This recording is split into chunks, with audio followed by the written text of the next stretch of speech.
September 1, araw na naman ang ating mga Pasko, malapit na naman, kaya kahit ano man ang ating pinagdaanan sa buhay, lumalaban tayo sa kahirapan at hindi tayo ay sumuko, na patuloy tayong nagpapakumbaba at ano man ang mga dumarating na hindi natin alam na mga pagsubok ay natagumpayan. Kaya laging lang tatandaan natin sa buhay, walang ibang makakapag-solve sa mga problema kundi ang sarili din natin.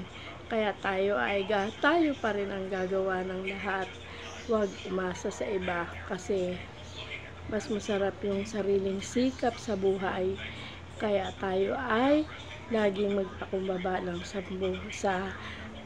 kapwa. Yun ang importante, at tumahimik, at yung tahimik lang tayo, at yun ang importante sa akin, kasi wala tayong magagawa, mahirap din naman tayo, kaya tayo ay laging magpapakumbaba.